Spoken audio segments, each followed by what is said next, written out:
My name is Amelia, and I'm 33 years old. I'm a stay-at-home mom. I've been married to Dylan for 6 years, and we have a 5-year-old daughter named Ruby. Since we got married, we've been living with my in-laws, Byron and Scarlett.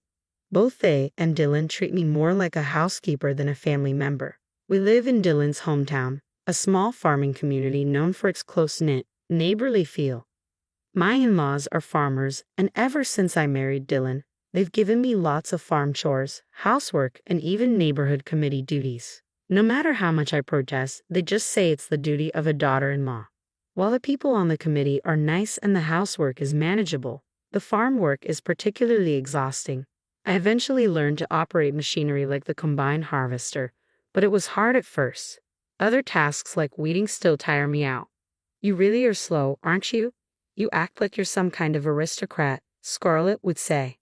"I'm sorry, Scarlett," I'd reply. "Move faster, with your awkward posture will take forever."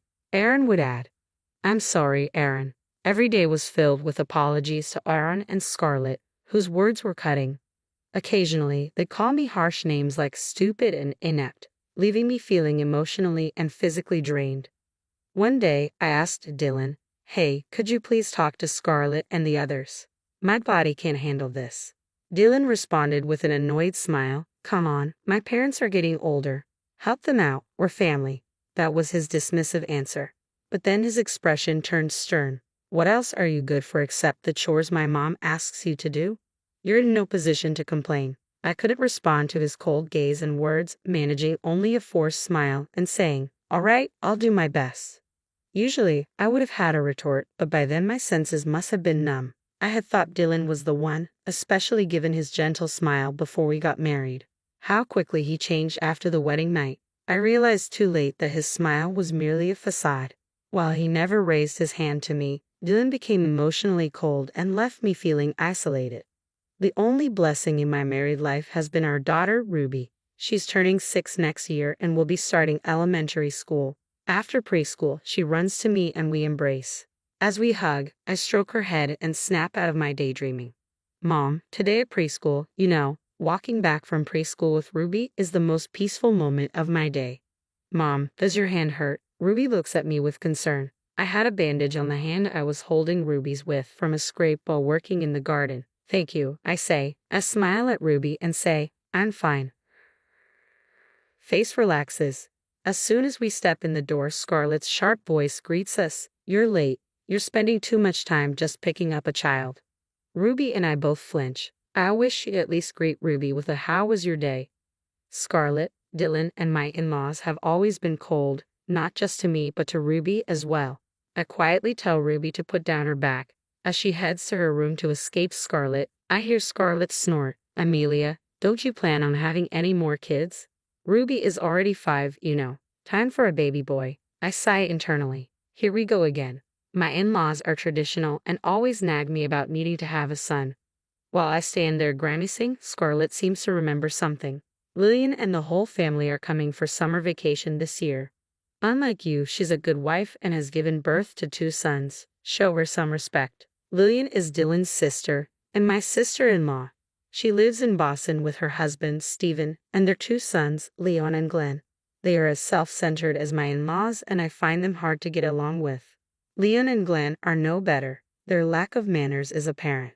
It's rare for Lillian to visit except for Christmas, so it's odd she's coming for the summer. The mere thought of the upcoming vacation gives me a headache, especially considering the friction between Ruby and Lillian's boys. Stephen's a decent guy though, so that's a relief. "Fine, I'll prepare their bedding," I say, heading upstairs. Scarlett calls out after me, "Why not ask Lillian for some tips on how to give birth to a boy?"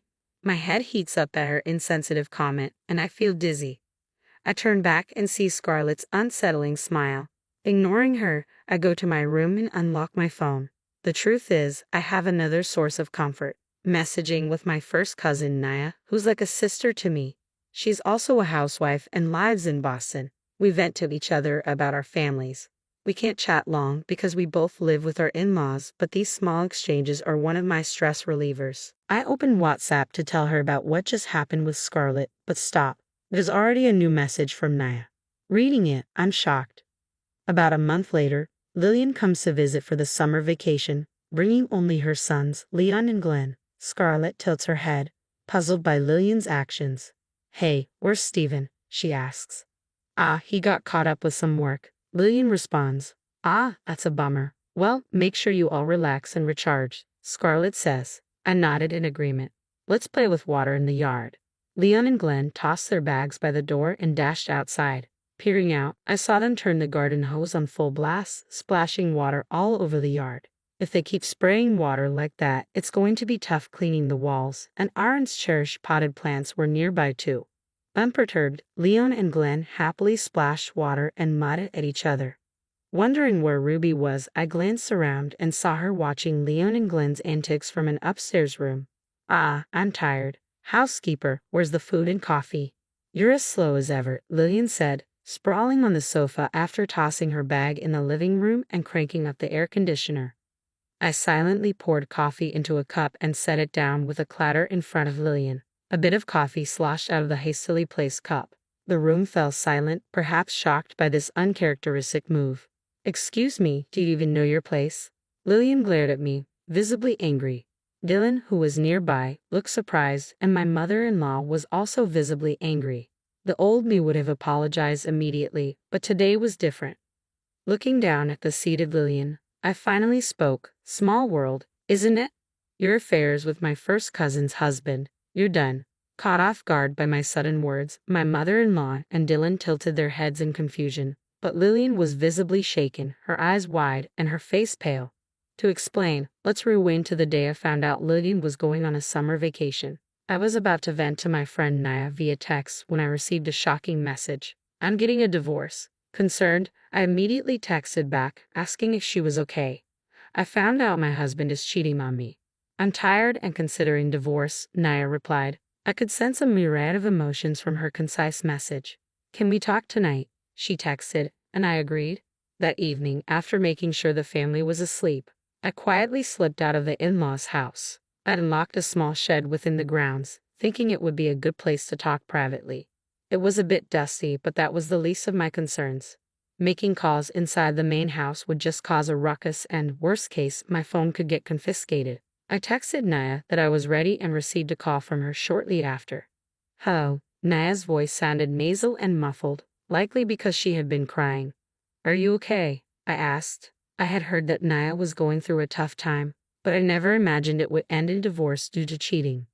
As I pondered this, Naya started to speak more calmly. She said there had been signs of cheating, but like me, her self-esteem had been eroded by her husband John and her in-laws to the point that she couldn't say anything. One day, she wasn't feeling well during her daytime part-time job and decided to go home early. Although John and her in-laws were supposed to be out at that time, for some reason John's car and an unfamiliar parasol were at the front door. When she cautiously entered the house, she found John embracing another woman. The other woman didn't even flinch. She was surprised for a moment when she saw Naya, but then she grinned as if she had won. But that wasn't all, Naya continued. Apparently, John's affair partner was my sister-in-law, Lillian. I thought her face looked familiar. When I heard her name from John, I realized she was someone I saw at your wedding, Amelia. At this revelation, I was speechless. I heard that John was pretty infatuated with Lillian and was talking about remarrying her after divorcing Naya. When I heard that, I woke up. What am I doing? Naya said, then added, so, Amelia, how about you and I free ourselves from all this? I was taken aback by her sudden proposition. She explained that we should both divorce and start new lives. Naya's words ended up drastically changing the trajectory of my life, and that brings us to now. Upon hearing my words, Lillian's face turns pale, and she trembles while my in-laws angrily accuse me of making no sense. But when they see Lillian's face, they quickly realize the truth. My in-laws start interrogating Lillian. Naya and I are like sisters. That's why I can't forgive you even more, I tell Lillian. That's why Naya has consulted a lawyer to sue you for damages. Stephen found out about your cheating and fled home, didn't he? My in-laws begin to panic upon hearing lawyer and damages, probably worrying about their social standing and money. Lillian, who had been pale until now, glares at me defiantly. So what? Even if I come back to this house, you'll just be working as alleged housekeeper, she says. I just smile. That's not possible. I'm divorcing Dylan too, I say and pull out the divorce papers with my signature on them. Dylan, who had been watching all this like it was someone else's problem, suddenly starts frantically switching his gaze between the divorce papers and me. Realizing I was dead serious, Dylan tears up the divorce papers into tiny pieces. What will happen to Ruby? You think you can raise her on your own? Dylan's voice quivers as he speaks, showing a rare glimpse of human emotion that I hadn't seen in a while. Did you forget that I was a working professional before we got married? Actually, I've already got a line on getting back into my old job. Hearing me speak assertively, Dylan looks like a fish out of water, opening and closing his mouth in disbelief. Behind him, Lillian is getting an earful from my mother-in-law while she rambles incoherently. The sounds of Leon and Glenn laughing as they play in the muddy yard fill the air. I pull out a spare set of divorce papers I had prepared for just such a moment. I've also decided to file a claim for damages against you, Dylan and Scarlett. My lawyer will be in touch, so please direct all future communication to them. Dylan stands there in a stupor, as if drained of all life. Naya had already consulted with a lawyer she knew and introduced me to them. I paid the initial fee for my savings from when I was single and agreed to pay the rest from the settlement money. I made time to meet with the lawyer, leveraging moments when I was out for community meetings. The recordings I had of my mother-in-law and Dylan's verbal abuse, along with a detailed diary of what had happened, worked in my favor. The lawyer assured me this is definitely to our advantage. All the caution I had exercised, thinking it might help me one day if I decided to divorce, pay off big time. Hey, don't make decisions without us. Scarlett and the others noticed our conversation and started to confront me all at once. Scarlett, Aaron, you've been so kind to me until now. I know the ladies in the community don't like Scarlett, but please do your best to build good relations with the neighbors after I'm gone. Maintaining my smile, I added, and Aaron, maybe cut back on the affairs with young women and work together as a family. You'll need it. I slyly revealed Aaron's affairs while expressing my gratitude for everything. In a way, I truly am grateful to this family. I figured if I could manage with them, I'd be fine wherever I go. Upon hearing me, Scarlett and Lillian both turned their eyes towards Aaron. I had once witnessed Aaron cheating and I kept quiet about it, but now that we are getting divorced and becoming strangers, there is no reason to stay silent.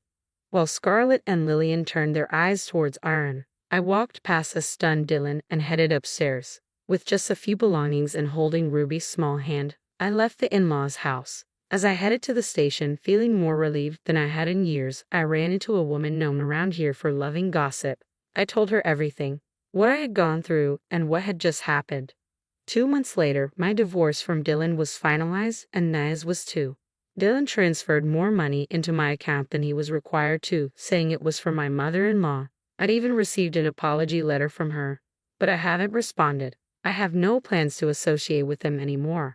Thanks to the gossip-loving woman, they are now under criticism from the community, labeled as a morally harassing family abandoned by their sons' wives. Moreover, the daughter came back home after cheating. Apparently, my mother-in-law had to sell off their fields to pay me and Naya the settlement money, and I've heard that she is now treating Lillian like a housekeeper.